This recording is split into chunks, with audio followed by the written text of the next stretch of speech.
Donc on est assez content. Voilà le premier prototype de zone tactile, donc podotactile puisque les gens vont marcher dessus.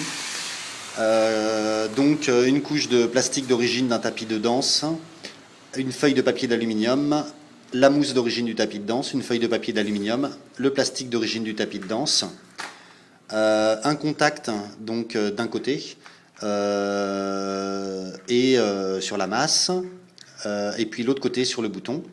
Le tout qui sort tirera à terme sur un domino qui réunira tous les boutons, donc on en aura 6 ici. Et puis on aura un autre domino qui réunira toutes les masses, donc on en aura 6 aussi avec une sortie.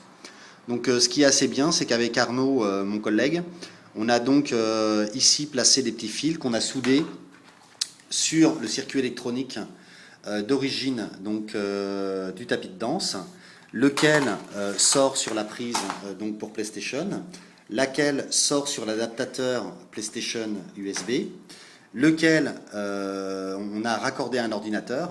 Et Arnaud a donc détecté le tapis de danse et avec le logiciel Joy2Key a émulé des raccourcis clavier. Donc en gros, on a testé toute la chaîne, c'est-à-dire que quand je mets mon pied là-dessus, on est capable d'effectuer un raccourci clavier sur l'ordinateur, ce qui va nous servir puisque dans la scène virtuelle, il est convenu avec notre partenaire World for Us que les raccourcis clavier vont permettre de déplacer un avatar d'un point du projet urbain à un autre.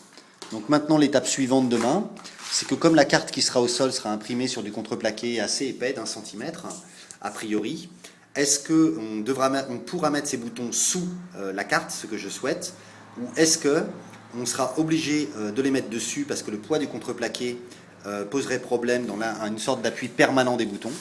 Et donc on va faire des tests demain avec 2 épaisseurs de contreplaqué avant de fabriquer les 5 autres boutons, puisque si on voit que le contreplaqué pose problème, eh bien on sera obligé de réduire la taille des boutons en vue de percer des trous dans la carte qui sera sur le sol et de camoufler le système de boutons sous des stickers indiquant les points remarquables du quartier.